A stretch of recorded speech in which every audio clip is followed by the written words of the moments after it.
O símbolo da cruz, não exclusivamente em seu contexto cristão, mas em suas numerosas manifestações através de culturas e épocas, representa outro padrão universal com propriedades notáveis de alteração da consciência. A intersecção de linhas verticais e horizontais, criando um centro definido com extensões em 4 direções, aparece ubiquamente desde petroglifos pré-históricos até mandalas tibetanas complexas. Estudos perceptuais revelam que esta configuração específica ativa simultaneamente múltiplos sistemas de orientação espacial no cérebro humano, criando um ponto de referência estável que facilita a navegação tanto no espaço físico quanto fenomenológico. Particularmente significativa é a correspondência entre este símbolo e a experiência subjetiva fundamental do ser humano incorporado, a extensão vertical do corpo da cabeça aos pés, a extensão horizontal dos braços, e o ponto central onde a consciência parece residir. Tradições contemplativas sofisticadas utilizam esta correspondência em práticas onde o praticante conscientemente alinha sua estrutura corporificada com o símbolo da cruz, criando um estado de coerência multidimensional que facilita experiências de centralidade e expansão simultâneas. A cruz também serve como representação potente da intersecção entre temporalidade, eixo horizontal, e eternidade ou transcendência, eixo vertical, um conceito central em numerosas tradições contemplativas que buscam reorientar a consciência em relação ao tempo. Neurologicamente, o engajamento contemplativo com este símbolo demonstra ativar simultaneamente circuitos espaciais no lobo parietal e circuitos de processamento temporal no lobo temporal, potencialmente facilitando estados integradores onde as dimensões espaciais e temporais da experiência são unificadas em consciência expandida do aqui e agora eterno, frequentemente descrito por místicos de diversas tradições. A interpretação contemporânea destes símbolos universais requer equilíbrio cuidadoso entre perspectivas psicológicas, neurobiológicas e antropológicas, evitando tanto o reducionismo materialista quanto o essencialismo metafísico não crítico. Uma síntese emergente sugere que estes padrões representam atratores dentro do espaço de possibilidade do sistema nervoso humano, estruturas fenomenológicas que naturalmente emergem quando a consciência explora seus próprios fundamentos. Nesta perspectiva, diferentes culturas não inventam estes símbolos arbitrariamente, nem simplesmente os herdam de alguma fonte externa transcendente, mas os descobrem repetidamente através de processos de introspecção sistemática que revelam estruturas inerentes à arquitetura da consciência humana. Esta compreensão alinha-se com o conceito matemático de padrões emergentes em sistemas complexos, onde configurações previsíveis surgem espontaneamente de interações entre componentes simples sob certas condições. O cérebro humano, como sistema dinâmico complexo altamente estruturado com propriedades auto-organizativas, naturalmente gravitaria para certos estados estáveis e padrões de atividade durante introspecção profunda ou estados alterados, potencialmente produzindo capítulo 1, a técnica proibida que desperta sua consciência em minutos, escondida por séculos. Há milênios, entre as sombras dos templos ancestrais e protegida por círculos restritos de iniciados, uma técnica extraordinária permaneceu silenciosa, aguardando o momento certo para emergir. Esta prática, conhecida apenas por mestres iluminados e guardada com zelos quase religiosos, possuía um poder transformador que poucos ousavam compartilhar publicamente. Os registros desta técnica aparecem enigmaticamente em manuscritos antigos, desde papiros egípcios até textos budistas, sempre codificados em metáforas e símbolos para protegê-la de olhares desprevenidos. O motivo para tal sigilo não era a maldade ou egoísmo dos mestres, mas sim a compreensão profunda de que a humanidade precisaria evoluir até um ponto onde pudesse utilizar este conhecimento com responsabilidade. Agora, após séculos de ocultamento e proteção, as barreiras começam a se romper, permitindo que esta técnica singular ressurja em um momento crítico da evolução humana, quando mais precisamos dela para navegar na complexidade de nossas existências modernas e reconectar com a essência perdida de nossa natureza consciente. O que torna esta técnica tão extraordinária e simultaneamente tão ameaçadora para as estruturas de poder estabelecidas é sua capacidade de despertar estados de consciência elevados em questão de minutos, não através de anos de meditação árdua ou rituais complexos, mas com um processo surpreendentemente simples e acessível. Civilizações antigas como os essênios, os druidas celtas e certas escolas zen budistas possuíam fragmentos deste conhecimento, cada qual adaptando-o às suas tradições específicas, mas preservando seu núcleo essencial. A técnica opera através de uma compreensão sofisticada da interação entre respiração, atenção focal e campos energéticos sutis que circundam o corpo humano, criando uma confluência perfeita entre processos fisiológicos e estados mentais ampliados. Quando praticada corretamente, cria-se uma cascata de efeitos neurológicos que ativa regiões cerebrais normalmente dormentes, estabelecendo novas conexões sinápticas e alterando dramaticamente a percepção da realidade em questão de instantes. Esta transformação não é apenas momentânea ou ilusória, mas fundamentalmente reorganiza os padrões mentais habituais, abrindo portas para dimensões de experiência que permanecem inacessíveis durante nossos estados ordinários de consciência. Manuscritos descobertos nas cavernas de Qumran, datados do século I, contêm referências veladas a esta prática, descrevendo-a como o respiro da luz interior que dissolve os véus de Maya. Similarmente, tradições sufis preservaram aspectos desta técnica em seus rituais de Dhikr, enquanto mestres taoístas incorporaram elementos dela em suas práticas de Qigong interno. O fascinante é como, apesar da separação geográfica e cultural, estas diversas tradições convergiram para princípios fundamentalmente idênticos, sugerindo que todos haviam descoberto a mesma verdade universal sobre o potencial humano. Em monastérios tibetanos isolados, monges praticavam uma versão avançada desta técnica, produzindo efeitos tão extraordinários que os relatos foram deliberadamente omitidos dos textos públicos. Exploradores ocidentais que testemunharam estas demonstrações frequentemente as descreviam como milagres ou poderes sobrenaturais, sem compreender que eram simplesmente manifestações de capacidades humanas naturais, adormecidas em indivíduos não iniciados. Por que uma técnica tão valiosa permaneceria oculta por tanto tempo? A resposta encontra-se na observação perspicaz dos mestres antigos sobre a natureza humana e as estruturas sociais. Eles reconheciam que a expansão súbita da consciência podia desencadear transformações profundas nas prioridades e percepções do indivíduo, frequentemente levando ao questionamento de autoridades estabelecidas e estruturas sociais opressivas. Em essência, uma população com acesso a estados elevados de consciência seria virtualmente impossível de manipular através do medo, ganância ou superstição, os pilares tradicionais de controle social ao longo da história. As hierarquias religiosas e políticas, percebendo instintivamente esta ameaça, trabalharam ativamente para suprimir tais conhecimentos, por vezes perseguindo seus praticantes sob acusações de heresia ou feitiçaria. Neurocientistas modernos que estudaram estados meditativos profundos começam a identificar os mecanismos fisiológicos que podem explicar como esta técnica antiga produz seus efeitos. Pesquisas com neuroimagem revelam que certos estados de consciência elevada estão associados com sincronização hemisférica aumentada, atividade significativamente reduzida no córtex pré-frontal medial, região associada com a narrativa do eu, e aumento simultâneo da atividade em regiões associadas com processamento sensorial direto. Em essência, a técnica parece temporariamente desativar os filtros neurológicos que normalmente reduzem e categorizam a experiência bruta para torná-la gerenciável para nossas identidades conscientes limitadas. Sem estes filtros operando em sua capacidade normal, somos subitamente expostos a uma torrente de informações sensoriais e intuitivas que normalmente permanecem abaixo do limiar da consciência, resultando na sensação frequentemente relatada de despertar ou ver claramente pela primeira vez. Apesar de seu potencial revolucionário, esta técnica não requer equipamentos especiais, substâncias exóticas ou condições ambientais particulares, pode ser praticada virtualmente em qualquer lugar, em qualquer momento, sem indicação externa de que algo extraordinário está ocorrendo internamente. Esta acessibilidade era simultaneamente sua maior vantagem e a razão para seu ocultamento cuidadoso. Diferente de tecnologias físicas que podem ser controladas através do acesso aos materiais necessários, esta tecnologia da consciência existe inteiramente no domínio do conhecimento e da experiência, impossível de ser verdadeiramente monopolizada uma vez que seus princípios são compreendidos. Os guardiões deste conhecimento através dos séculos reconheceram que sua propagação não poderia ser completamente impedida, apenas retardada até que a humanidade desenvolvesse a maturidade coletiva necessária para utilizá-la responsavelmente. Evidências sugerem que vários vazamentos deste conhecimento ocorreram periodicamente através da história, muitas vezes resultando em surtos localizados de movimentos espirituais radicais que desafiavam o status quo antes de serem suprimidos ou absorvidos por estruturas existentes.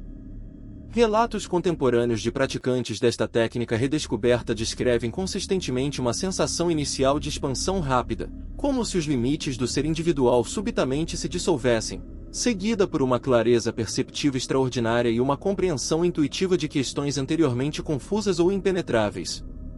Muitos reportam que uma única sessão de poucos minutos produziu insights mais profundos que anos de terapia convencional ou práticas espirituais.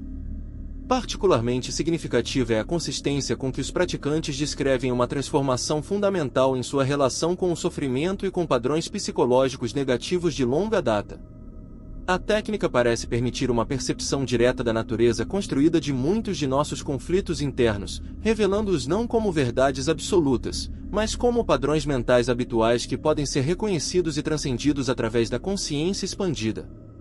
Esta realização, experimentada diretamente e não apenas compreendida intelectualmente, frequentemente desencadeia liberações espontâneas de traumas emocionais e condicionamentos limitantes que podem ter resistido a anos de abordagens terapêuticas convencionais. O ressurgimento desta técnica ancestral neste momento específico da história humana dificilmente pode ser considerado acidental.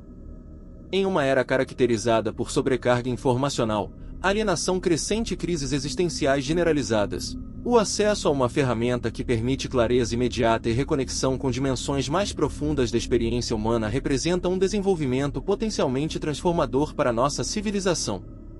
À medida que esta prática emerge das sombras do esoterismo para a luz da consciência pública, ela não chega como uma panaceia milagrosa ou uma fuga da realidade, mas como um catalisador para uma revolução silenciosa na forma como experimentamos e respondemos ao mundo ao nosso redor. O verdadeiro poder desta técnica reside não apenas em sua capacidade de induzir estados extraordinários momentâneos, mas em seu potencial para recalibrar permanentemente nossa percepção ordinária, infundindo-a com a clareza e compaixão que naturalmente emergem da consciência expandida. Neste sentido, sua redescoberta representa não uma ruptura com a sabedoria do passado, mas uma continuação e evolução natural de uma tradição milenar de autoconhecimento e transformação humana.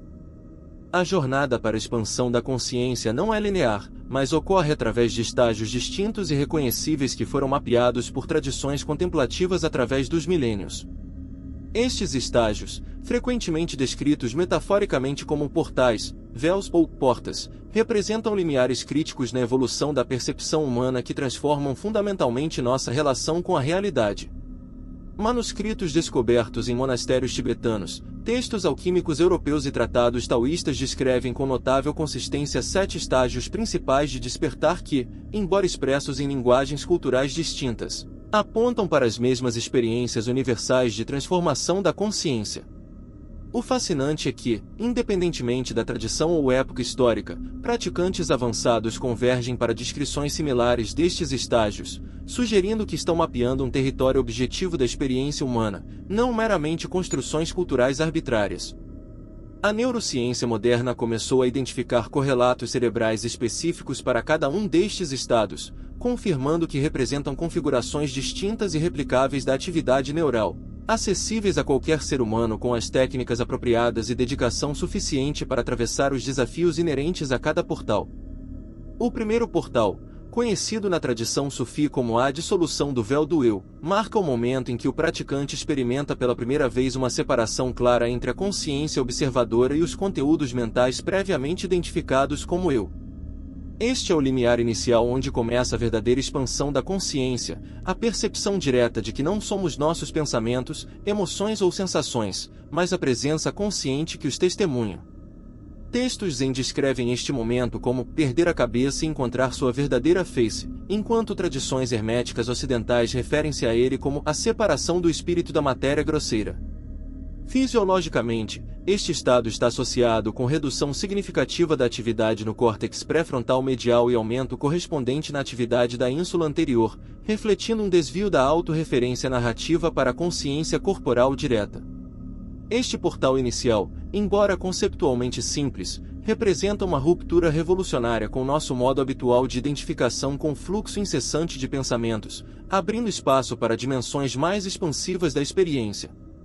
A passagem por este primeiro limiar frequentemente desencadeia reações emocionais intensas, desde euforia e alívio até medo profundo, à medida que estruturas psicológicas construídas ao longo de décadas enfrentam seu primeiro desafio significativo.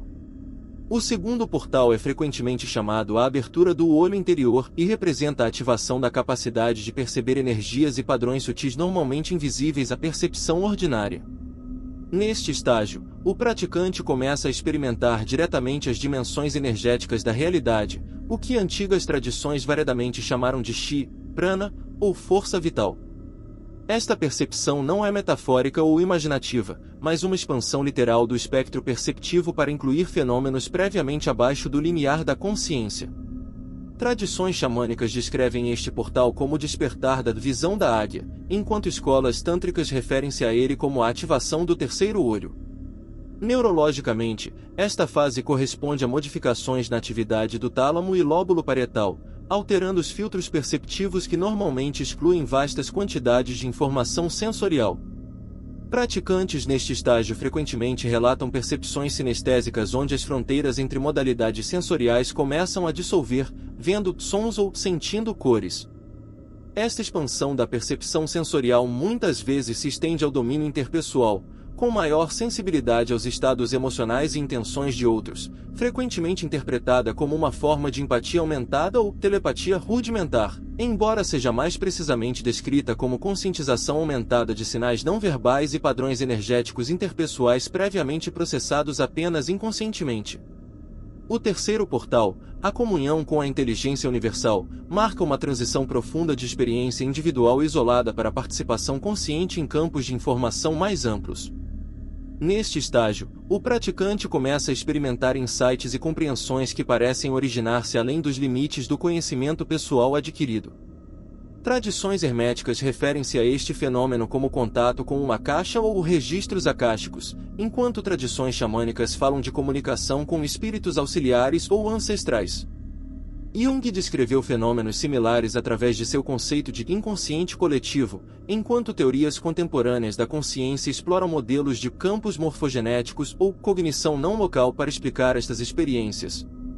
Independentemente da explicação teórica, o aspecto fenomenológico consistente deste portal é a sensação vivida de acesso a repositórios de conhecimento que transcendem as limitações da memória e aprendizado individual. Neurologicamente, este estado corresponde a padrões de coerência entre regiões cerebrais normalmente desconectadas, criando o que os neurocientistas chamam de estados de integração globais caracterizados por sincronia de fase entre áreas distantes do cérebro. Praticantes neste estágio frequentemente desenvolvem capacidades intuitivas notavelmente ampliadas e podem manifestar formas de conhecimento aparentemente inexplicáveis dentro dos paradigmas educacionais convencionais. O quarto portal, a dissolução do tempo linear, representa uma transformação fundamental na experiência da temporalidade. Neste estágio, a percepção cronológica convencional começa a ceder lugar a uma experiência mais fluida e multidimensional do tempo. O praticante pode experimentar simultaneamente diferentes camadas temporais ou perceber diretamente como o aparente fluxo linear do tempo é uma construção mental imposta sobre uma realidade mais complexa. Tradições budistas referem-se a este estado como Kalachakra ou roda do tempo, enquanto místicos cristãos como Mestre Eckhart descreveram-no como o eterno agora. A física moderna oferece paralelos interessantes através da relatividade einsteiniana e teorias de bloco temporal, que questionam a natureza absoluta do tempo linear. Do ponto de vista neurológico, este estado está associado a alterações significativas na atividade do hipocampo e córtex entorrinal, regiões cerebrais críticas para a codificação temporal de memórias e experiências. Durante este portal, praticantes frequentemente relatam experiências vívidas de memórias não como eventos passados, mas como realidades acessíveis diretamente no presente expandido da consciência.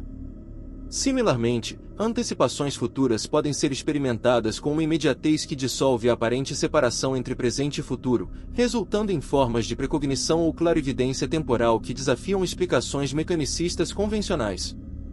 O quinto portal, frequentemente denominado a união dos opostos, representa a transcendência das dicotomias fundamentais que estruturam a cognição ordinária. Neste estágio, polaridades aparentemente irreconciliáveis, como sujeito-objeto, matéria-consciência, bem e mal, masculino, feminino, são experimentadas como expressões complementares de uma unidade subjacente. O sexto portal, a dissolução do espaço, representa uma transformação tão profunda na experiência espacial quanto o quarto portal representou para a temporalidade. Neste estágio, a percepção convencional do espaço como container tridimensional absoluto cede lugar a uma experiência mais fluida e multidimensional da espacialidade. Os limites aparentemente sólidos entre aqui e lá tornam-se permeáveis, e o praticante pode experimentar formas de presença não local que transcendem as limitações da localização física. Tradições contemplativas descrevem fenômenos como viagem astral, bilocalização ou visão remota como manifestações deste portal, enquanto a física quântica oferece paralelos interessantes através de conceitos como emaranhamento e não localidade. Em termos neurológicos, este portal está associado com reconfigurações na atividade do lobo parietal direito e junção temporoparietal, regiões críticas para nossa construção do esquema corporal e localização espacial. Durante este estágio, praticantes frequentemente relatam experiências de consciência expandida além dos limites corporais, percepção de locais distantes, ou estados de unidade espacial onde a distinção entre interior e exterior significativamente se dissolve. A integração deste portal frequentemente resulta em transformações nas relações do praticante com territorialidade, possessões materiais e identidades baseadas em localização, refletindo uma compreensão vivida da interconexão fundamental que transcende separações espaciais. O sétimo portal, reverenciado em diversas tradições como a realização da não-dualidade ou união mística, representa a culminação da jornada de expansão da consciência. Neste estágio, a ilusão fundamental de separação entre observador e observado, ser e universo, dissolve-se completamente, revelando uma unidade indivisível que sempre esteve presente mas obscurecida pelos véus da percepção condicionada. Místicos cristãos como São João da Cruz descreveram este estado como união transformante, tradições vedânticas como Samadhi, budistas como Rigpa ou natureza de Buda, e sufis como Fana seguido por Baka. O aspecto mais notável deste portal é a dissolução da identidade separada sem perda de consciência, pelo contrário, há uma intensificação da lucidez acompanhada por expansão ilimitada. Neurologicamente, este estado está associado com o que pesquisadores contemporâneos denominaram harmonia neural global, caracterizada por sincronização coerente através de múltiplas bandas de frequência e regiões cerebrais, criando um estado de integração máxima. O praticante que estabilizou este portal não experimenta mais a realização não dual como um estado transitório extraordinário, mas como o fundamento reconhecido de todos os estados ordinários, transformando fundamentalmente sua participação no mundo fenomênico. O que torna estes 7 portais significativamente diferentes de simples estados alterados de consciência transitórios é sua natureza progressiva e transformadora. Cada portal, uma vez genuinamente atravessado, reconfigura permanentemente a linha de base da consciência do praticante, integrando as revelações daquele estágio em sua percepção cotidiana. Esta qualidade de transformação irreversível foi reconhecida em tradições contemplativas que distinguiam cuidadosamente entre experiências de pico temporárias e realizações estáveis que representam mudanças permanentes na estrutura da consciência.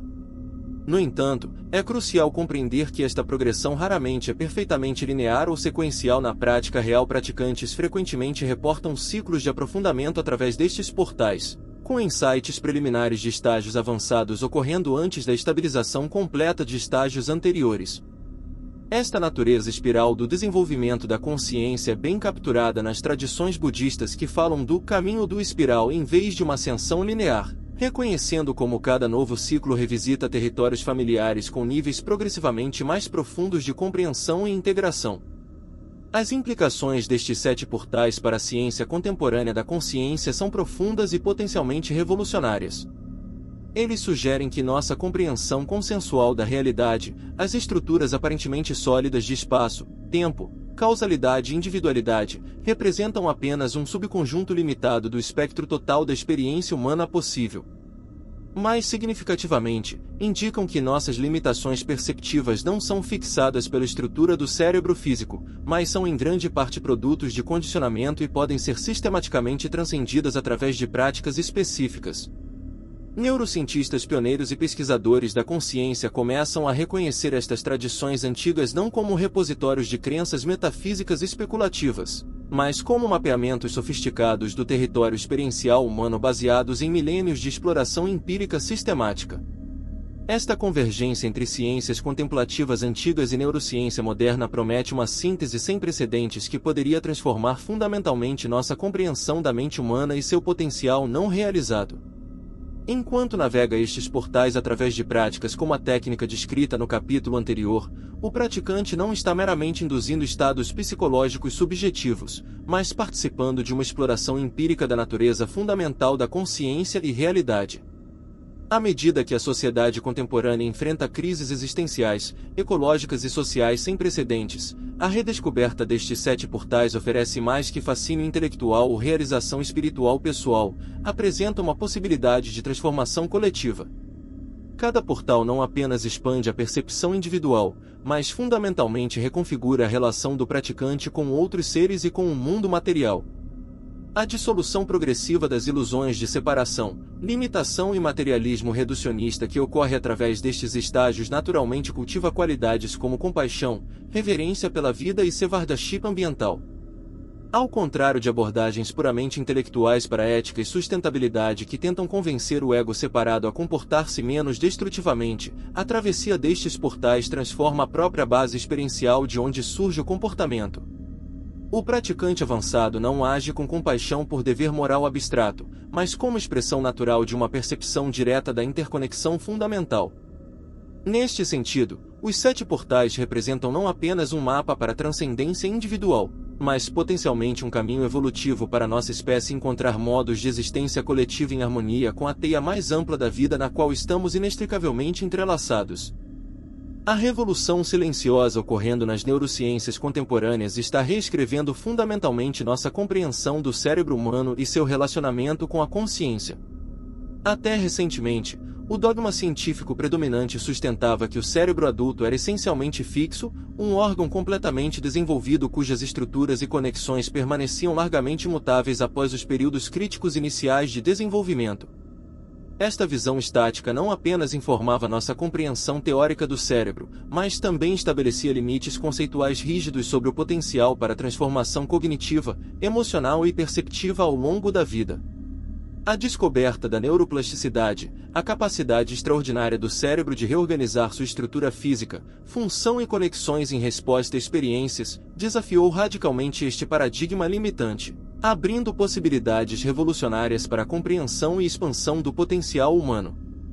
Pesquisas pioneiras conduzidas em laboratórios ao redor do mundo demonstraram conclusivamente que o cérebro adulto mantém um grau notável de plasticidade, continuamente moldando-se e remoldando-se em resposta às demandas ambientais, práticas intencionais e estados internos.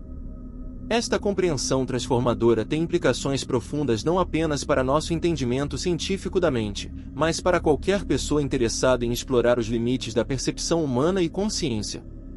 A neuroplasticidade opera através de múltiplos mecanismos e em diversas escalas temporais, desde mudanças rápidas na força de conexões sinápticas existentes até reorganizações estruturais mais profundas que ocorrem ao longo de semanas e meses de prática sustentada. No nível mais fundamental, a plasticidade sináptica permite que conexões individuais entre neuroníons sejam fortalecidas ou enfraquecidas com base em padrões de atividade, o famoso princípio Hebbiano frequentemente resumido como neuroníons que disparam juntos, se conectam juntos. Em escalas maiores, observamos fenômenos como o recrutamento cortical, onde regiões inteiras do cérebro podem ser realocadas para novas funções, e neurogênese adulta, a formação de novos neuroníons, particularmente no hipocampo, região crucial para aprendizagem e memória. Estudos com meditadores experientes revelaram alterações estruturais impressionantes, incluindo aumento da densidade de matéria cinzenta em regiões associadas com atenção sustentada e processamento emocional, espessamento do córtex pré-frontal e corpo caloso, a ponte neural entre os hemisférios cerebrais, e mudanças significativas em estruturas subcorticais relacionadas com regulação autonômica e processamento de recompensas. Estas descobertas científicas oferecem validação empírica para o que praticantes contemplativos têm afirmado por milênios, que práticas mentais sustentadas podem transformar fundamentalmente não apenas estados psicológicos transitórios, mas a própria arquitetura neural que condiciona nossa experiência momento a momento. O que torna esta compreensão contemporânea da neuroplasticidade particularmente revolucionária é seu alinhamento com descobertas emergentes sobre a natureza fundamentalmente construída de nossa experiência perceptiva. Contrariando intuições ingênuas sobre percepção como registro passivo da realidade exterior, neurociências cognitivas demonstram convincentemente que nossa experiência consciente é ativamente construída pelo cérebro através de processos preditivos complexos. Nossos sistemas perceptivos não simplesmente recebem informação sensorial crua, mas constantemente geram modelos preditivos do mundo baseados em experiências prévias, crenças implícitas e expectativas, que são então atualizados, ou não, por dados sensoriais reais.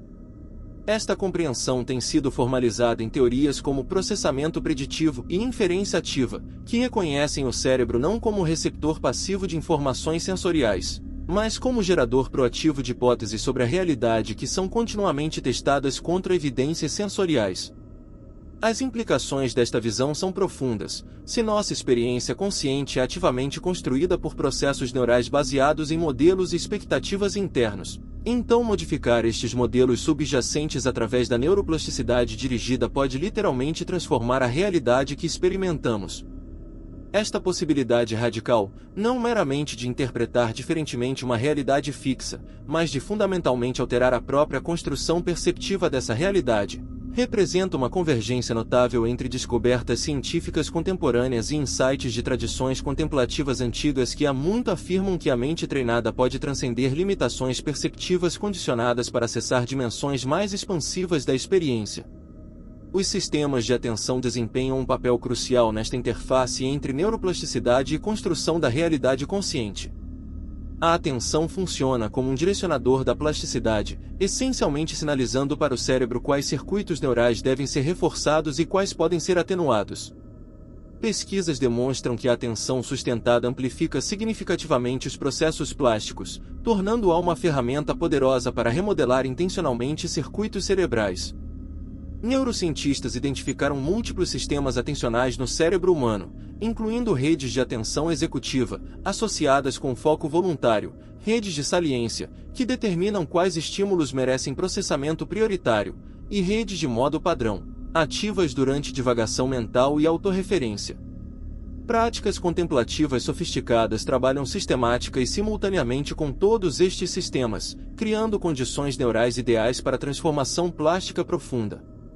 Particularmente interessantes são técnicas que cultivam estados de atenção aberta ou presença receptiva, caracterizados por vigilância relaxada sem fixação em objetos específicos.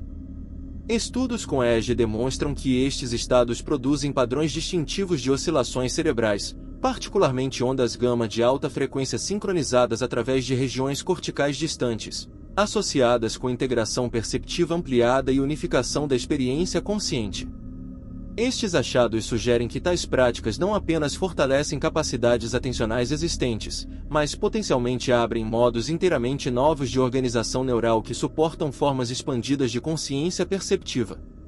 O fenômeno da reconsolidação de memórias oferece outro poderoso mecanismo através do qual práticas contemplativas podem transformar fundamentalmente nossa experiência consciente.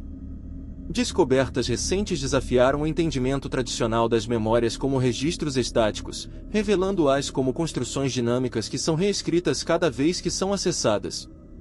Quando uma memória é evocada, ela entra brevemente em um estado lábil durante o qual seu conteúdo pode ser modificado antes de ser reconsolidada na armazenagem de longo prazo. Este período de plasticidade aumentada oferece uma janela de oportunidade para transformar não apenas memórias episódicas particulares, mas também memórias implícitas e procedurais mais profundas que estruturam nossos modelos internos de realidade self. Técnicas contemplativas avançadas exploram sistematicamente este mecanismo, não por acidente mas através de compreensão sofisticada adquirida após séculos de investigação empírica da mente. Em todas as culturas humanas, através de vastos períodos históricos e separações geográficas, emergem padrões simbólicos notavelmente consistentes que parecem transcender as barreiras de língua, religião e contexto social. Estes símbolos universais, espirais, círculos concêntricos, árvores cósmicas, serpentes entrelaçadas, figuras antropomórficas com características específicas, aparecem com desconcertante regularidade desde pinturas rupestres paleolíticas até arte ritual contemporânea, frequentemente com significados e associações surpreendentemente similares.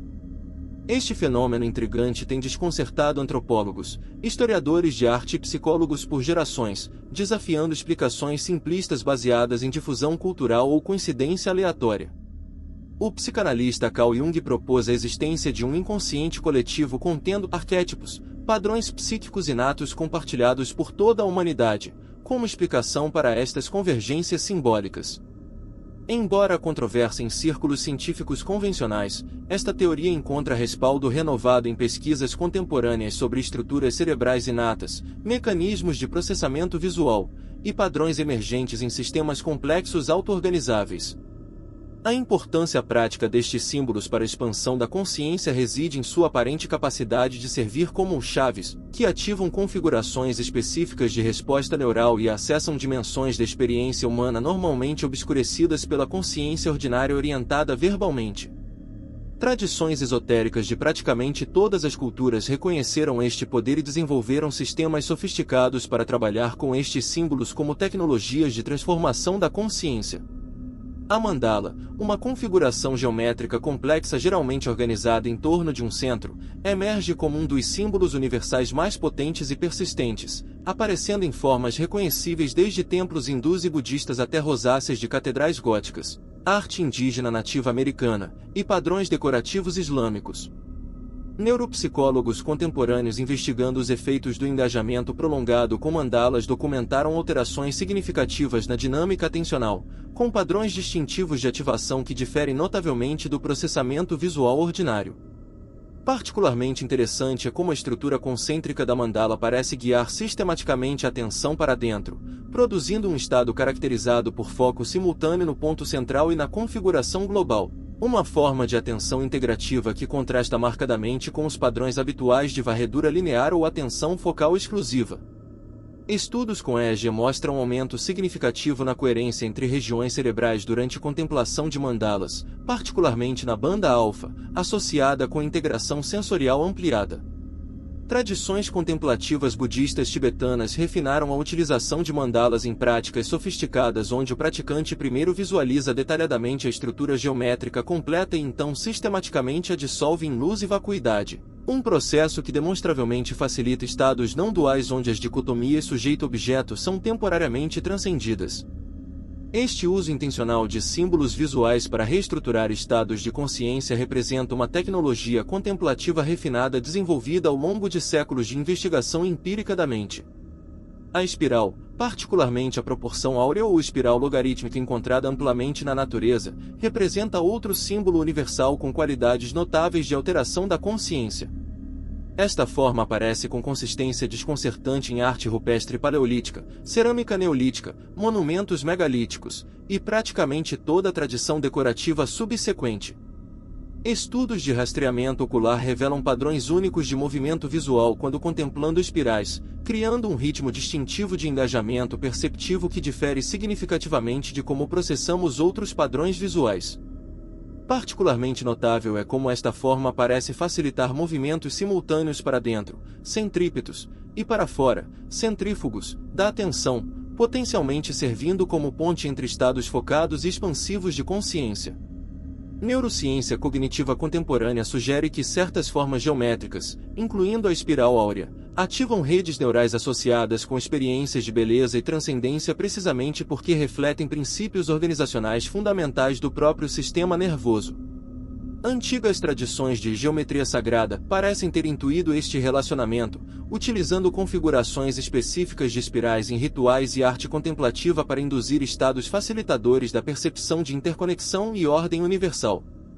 Um aspecto particularmente significativo da espiral é sua incorporação visual simultânea de continuidade e transformação, movimento contínuo que nunca retorna exatamente ao mesmo ponto, potencialmente oferecendo uma ponte perceptiva para compreender o paradoxo de permanência na impermanência que muitas tradições contemplativas identificam como insight central para a consciência expandida. O símbolo da árvore cósmica ou árvore da vida aparece com variações mínimas em culturas tão diversas quanto nórdica antiga, mesoamericana, mesopotâmica, védica e chinesa, sugerindo que emerge de alguma estrutura profunda da cognição humana. Este símbolo universalmente representa a conexão entre múltiplos níveis de existência, raízes penetrando o submundo, tronco existindo no reino terrestre, e galhos alcançando os céus, essencialmente mapeando dimensões verticais da experiência consciente. Neurocientistas explorando correlatos neurais de estados místicos observaram que experiências de transcendência vertical, sentimentos de conexão com dimensões superiores da existência, consistentemente ativam circuitos cerebrais distintos daqueles associados com transcendência horizontal, união com o ambiente circundante. A árvore cósmica parece codificar visualmente esta distinção, potencialmente servindo como andaime perceptivo para navegar entre diferentes modos de consciência expandida. Particularmente significativo é como tradições xamânicas consistentemente utilizam o símbolo da árvore como mapa para jornadas da alma, com xamãs ritualmente subindo ou descendo a árvore para acessar diferentes reinos de conhecimento e poder. A neurociência contemporânea sugere que estas práticas podem estar aproveitando propriedades específicas de redes visoespaciais e de navegação no cérebro humano, incluindo células de grade no córtex entorrinal e células de lugar no hipocampo, para facilitar acesso a estados de consciência não ordinários que permitem processamento de informação de maneiras qualitativamente diferentes do pensamento analítico cotidiano. Esta convergência entre práticas indígenas ancestrais e descobertas neurocientíficas contemporâneas ilustra como símbolos universais podem codificar insights sofisticados sobre estruturas da consciência humana. O símbolo da serpente gêmea ou entrelaçada, manifestando-se mais famosamente no caduceu greco-romano e no Kundalini Shakti dos sistemas yogicos tântricos, aparece com notável consistência através de culturas distintas, frequentemente associado com transformação, cura e expansão da consciência. Notavelmente, este símbolo específico parece codificar princípios anatômicos precisos do sistema nervoso humano que eram tecnicamente impossíveis de observar diretamente nas épocas em que estes símbolos se originaram.